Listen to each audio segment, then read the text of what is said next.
ಧರ್ಮಸ್ಥಳ ಗ್ರಾಮದಲ್ಲಿ ಶವ ಹೂತಿಟ್ಟ ಆರೋಪ ಪ್ರಕರಣ. ರಾಜ್ಯದ ಪ್ರತಿಯೊಂದು ಠಾಣೆಯಿಂದ ಮಾಹಿತಿಯನ್ನು ಕೇಳಿದ್ದಾರೆ ಎಸ್ಐಟಿ.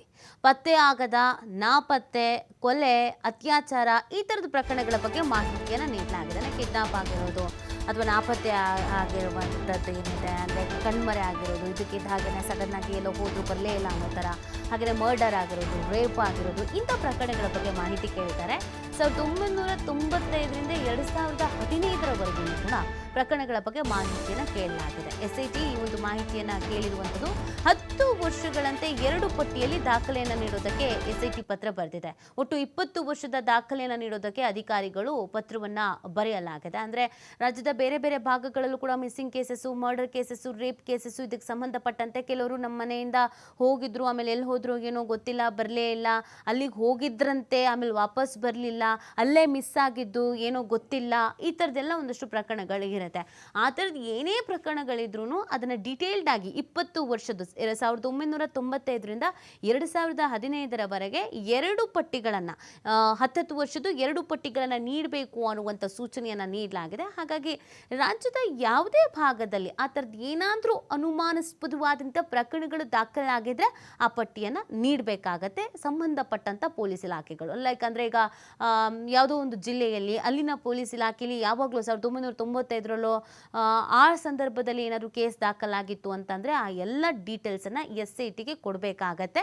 SIT ಈ ಮುಖಾಂತರವಾಗಿ ಎಲ್ರಿಗೂ ನಮಗೆ ಡೀಟೇಲ್ಸನ್ನು ನೀಡಿ ಅಂತ ಪತ್ರವನ್ನು ಬರೆದಿದೆ. ಸೊ ಅಲ್ಲಿಗೆ SIT ಕೂಡ ತನ್ನ ತನಿಖೆಯ ಆಯಾಮಗಳನ್ನು ಬದಲಿಸ್ಕೊಳ್ತಾ ಇರೋದನ್ನು ನಾವು ನೋಡ್ತಾ ಇರ್ಬೋದು.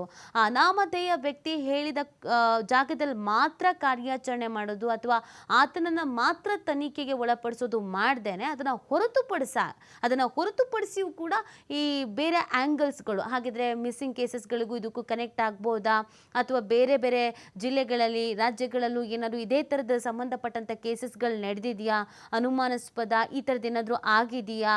ಯಾಕಂದರೆ ಬಹಳಷ್ಟು ಮಂದಿ ಹೇಳ್ತಾ ಇರೋದು ಏನು ಅಂತ ಅಂದರೆ ಆ ಸಂದರ್ಭದಲ್ಲಿ ನಾವು ಕಂಪ್ಲೇಂಟ್ ಕೊಡೋದಕ್ಕೆ ಅಂತ ಹೋದಾಗ ತೆಗೆದುಕೊಂಡಿರಲಿಲ್ಲ ಅಂತ.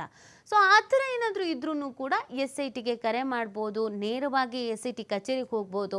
ಬೆಳಗ್ಗೆನೇ ಅವರ ಫೋನ್ ನಂಬರ್, ಹಾಗೆಯೇ ವಾಟ್ಸಪ್ ನಂಬರ್, ಹಾಗೆಯೇ ಮೇಲ್ ID ಇದೆಲ್ಲದರ ಡೀಟೇಲ್ಸನ್ನು ನೀಡಿದರು. ಸಹಾಯವಾಣಿ ಅಂತಲೇ ಅದನ್ನು ತೆರೆದಿದ್ದಾರೆ.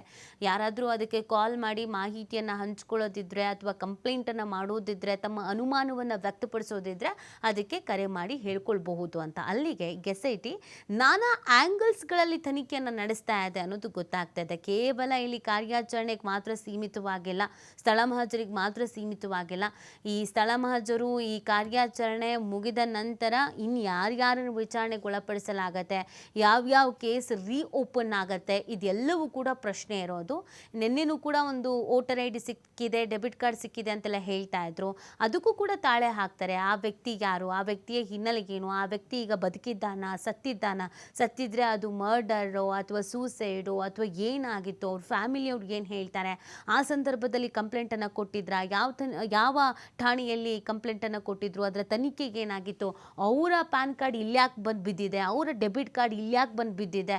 ಸೊ ಎಲ್ಲವನ್ನು ಕೂಡ ತನಿಖೆ ಮಾಡಲಾಗತ್ತೆ. ಹಲವು ಆ್ಯಂಗಲ್ಸ್ಗಳಲ್ಲಿ ಈ ಒಂದು ತನಿಖೆಯನ್ನು ಮಾಡುವಂಥದ್ದು SIT ಎಲ್ಲದಕ್ಕೂ ಕೂಡ ಸಜ್ಜಾಗಿದೆ. ಅಂದರೆ ಯಾವುದೇ ಒಂದು ಚಿಕ್ಕ ಸಮಯದಲ್ಲೂ ಕೂಡ ಚಿಕ್ಕದಾಗಿಯೂ ಕೂಡ SIT ಮೇಲೆ ಅನುಮಾನ ಬರಬಾರ್ದು ಅಥವಾ SIT ಮೇಲೆ ಆರೋಪಗಳು ಬರಬಾರ್ದು. SIT ತನಿಖೆ ಮಾಡೇ ಇಲ್ಲ, SIT ಕರೆಕ್ಟಾಗಿ ತನಿಖೆ ನಡೆಸಿಲ್ಲ, ಪಾರದರ್ಶಕವಾಗಿ ತನಿಖೆ ನಡೆದಿಲ್ಲ ಅಂತ. ಹಾಗಾಗಿ ತನ್ನ ಮೇಲಿನ ಯಾವುದೇ ಆರೋಪಗಳು ಕೂಡ ಇರಬಾರ್ದು ಅನ್ನುವಂಥ ಕಾರಣಕ್ಕೆ ತನಿಖೆಯನ್ನು ಹಲವು ಆ್ಯಂಗಲ್ಸ್ಗಳಲ್ಲಿ ಮಾಡಲಾಗ್ತಾ ಇದೆ.